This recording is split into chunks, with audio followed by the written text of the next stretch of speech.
இந்த பிள்ளைகள் இன்றைக்கு வாப்பா உப்பா கிட்ட சொல்றது என்ன தெரியுமா? பாவு பிள்ளை எல்லா பிள்ளைகள்கிட்டையும் போன் இருக்கு, எனக்கிட்ட மட்டும்தான் போன் இல்லை.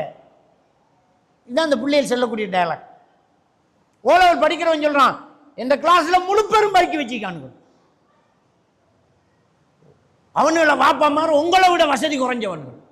இந்த உமா கிட்ட போஸ்ட் பண்ற வாப்பா கிட்ட கதைக்கிறல்ல, நம்மட வாப்பா அந்த பிச்சைக்காரன் தான். எனக்கு பைக் இன்றைக்கு வரணும், இல்லாட்டி நான் படிக்க மாட்டேன், என்ன தேடுவியல், என்ன காண மாட்டேன் என்று உமாவை அப்படியே பயம் காட்டுறான். இது என்ன பிரச்சனை? நேரத்தோட நாம விட்டோமே பிள்ளை, மைலோ வேண்டி கொடுத்தமே நடிச்சாமா, 12 மணி பிறகு சாக்லேட் வேண்டி கொடுத்தமே அங்கே வந்த பிள்ளை தானே. அவன் சொல்லுவான் எல்லாரும் பாவிக்காங்க. அந்த பிள்ளைகிட்ட நீங்கள் சொல்லி வளர்க்கணும், இந்த உலகமே செஞ்சாலும் மகன் மார்க்கத்தில் இல்லாட்டி அது பிழை மகன் செய்யக்கூடாது.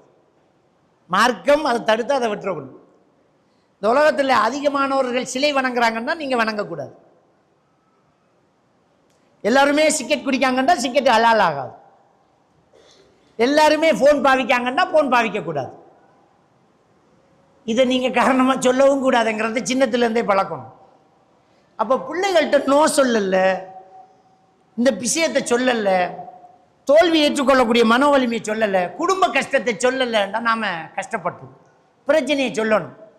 மகன் கரண்ட் பில்லு வந்து இந்த மாதம் எவ்வளோன்னு தெரியும்? மஞ்சள் பாருங்கள், எவ்வளோன்னு பாருங்கம்மா. இன்னும் அப்போ 6000 சொச்சம் பாரு. பாப்பற சம்பளமே எவ்வளோதான். சரி, இந்த காசை கொண்டே கட்டிட்டு வாங்க, நீங்கள் கொண்டே கட்டுங்க. இந்த பொறுப்புணர்ச்சியை கொடுக்கணும், கட்டணும். தண்ணி பில்லு இவ்வளோ, அவனுக்கு சிக்கனம் தெரியும். தெப்பை திறந்துட்டு சும்மா நிற்க மாட்டான், தண்ணி பில்லு கூடப்படா. ரூமை விட்டு வெளியில் வரும்போது ஃபேனை ஆஃப் பண்ணுவான், கரண்ட் பில்லு கூட போடாது. பாப்பா ரொம்ப கஷ்டப்படுறாங்க. பாப்பாவுக்கு இவ்வளோ பிரச்சனை இருக்கு, இவ்வளோ கடன்கள் இருக்கு, குடும்ப நிலைமை இன்னது, இப்படித்தான் வாழணும். அந்த பிள்ளைக்கு நாம் சொல்லி கொடுத்தா அந்த பிள்ளை கவனமாக இருப்பான், தேவையில்லாத செலவுகளை கேட்க மாட்டான். எங்கள்ட கிளாஸில் ஒருத்தன் ஷூ ஒன்று போட்டுக்கான், ஏன் 7000 ரூபா, எனக்கு அந்த ஷூ இப்போ வேணுமாம்மா. இல்லை மகன், நமக்கு 3000 ரூபாடா ஷூ போதும். இல்லை, எனக்கு அந்த ஷூ வேணும், நான் ஆசைப்பட்டுட்டேன். அப்படி கேட்குறான்னா நம்ம கஷ்டத்தை காட்டலை.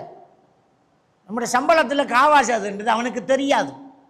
நம்ம கொடுத்துட்டு எவ்வளோ பிரச்சனை படுறோம்ங்கிறது அவனுக்கு புரியலை. பிள்ளைகளுக்கு நம்மளோட குடும்ப நிலைமையையும் விளங்கப்படுத்தணும். இதான் நிலைமை, இப்படித்தான் போயிட்டு இருக்குது.